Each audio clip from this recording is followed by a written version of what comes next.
Hello नमस्कार साथियों। अभी एक 12th क्लास की बच्ची जो कि कोटा के अंदर पढ़ रही थी, आईआईटी जेईई की तैयारी कर रही थी, उसने सुसाइड कर लिया है। उसने सुसाइड नोट लिखा है जो पेरेंट्स के लिए और स्टूडेंट्स के लिए बहुत कुछ सीखने वाला है। मैं आपको सुनाता हूँ कि उन्होंने क्या क्या लिखा सुसाइड नोट के अंदर, और आप देखना एक 12th क्लास की बच्ची क्या लिख रही है सुसाइड नोट के अंदर, और हमें उससे क्या सीखना चाहिए। बच्ची ने लिखा है कि मम्मी पापा, आई कांट डू जेई, मैं जेई का एग्जाम क्रैक नहीं कर पाऊंगी। I can't do JEE, so I suicide, इसलिए मैं आत्महत्या कर रही हूँ, इसलिए मैं हार रही हूँ।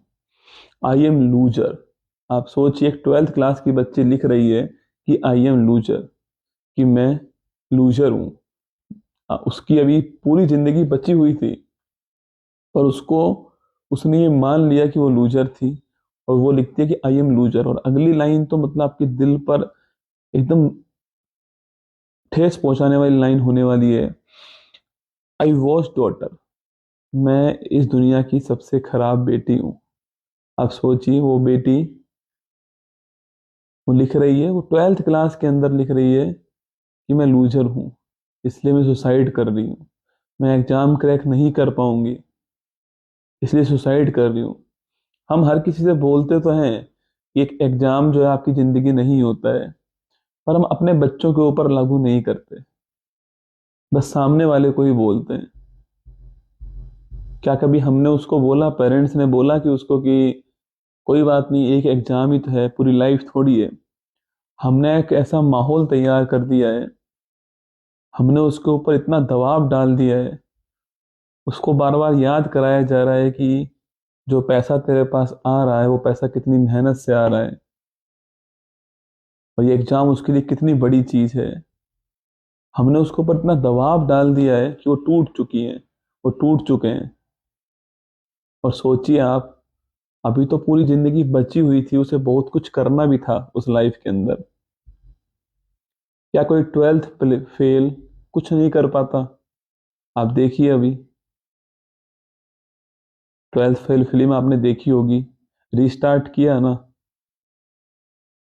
कितने सारे ऐसे उदाहरण हैं जिन्होंने बहुत कुछ किया है लाइफ में, पर हमने कभी उनको बताए, ये सारे एग्जाम्पल नहीं बताए। हमने उनको केवल टॉपर्स की फोटो दिखाई है कि ये टॉपर आया है नीट जेई के अंदर, ये टॉपर आया है जेई के अंदर। हमने केवल वही दिखाया उनको, ये टॉपर इस एग्जाम के अंदर आया है, तुझे भी टॉपर ही आना है। क्या हमने कभी बताया उसको कि कोई बात नहीं, अगर एग्जाम तुझे बस पूरी शिद्दत से एग्जाम देना है, बाकी आगे मेहनत का फल मिलेगा। सुनना अगली लाइन उसकी, सॉरी मम्मी पापा, यही लास्ट ऑप्शन था। सोचिए, मतलब कि उस बच्ची ने ये लाइन कैसे लिखी होंगी, कितना दबाव उसके ऊपर होगा। इस दबाव को क्रिएट करने में तीन ही लोग जिम्मेदार हैं: पेरेंट्स, समाज, और कोचिंग संस्थान जो टीचर्स हैं। कभी हमने बताया ही नहीं उसको कि एग्जाम सब कुछ नहीं है,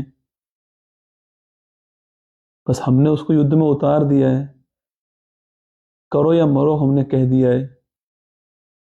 अब वो ऐसा दबाव लेकर बैठा हुआ है, बस केवल पढ़ाई पढ़ाई पढ़ाई पढ़ाई, दबाव दबाव दबाव दबाव। हमने कभी बोला ही नहीं उससे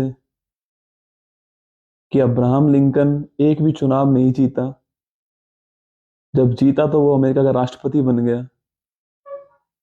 कभी नहीं बताया हमने उसको। इसलिए आपसे रिक्वेस्ट है, आप जो भी वीडियो देख रहे हैं, अगर आप पेरेंट्स हैं, अपने सपनों को अपने बच्चे के ऊपर मत थोपना। उसको बोलना कि मेहनत करे, वो प्रयास करे, एफर्ट करे, अपना सर्वश्रेष्ठ दे।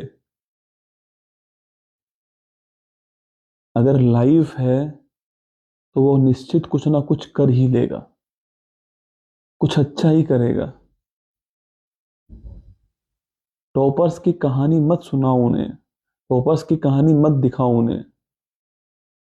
उन्हें उनकी कहानी दिखाओ जिन्होंने संघर्ष किया हो, जो गिरकर उठे हो वापस। उन्हें उनकी कहानी दिखाओ आप लोग।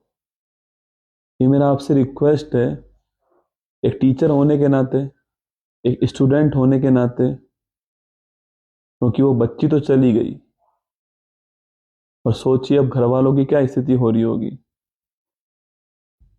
पर होता क्या है कि ये खबर आती है, 2 दिन खबर रहती है, फिर हम भूल जाते हैं, फिर नई खबर आती है, हम इंतजार करते हैं।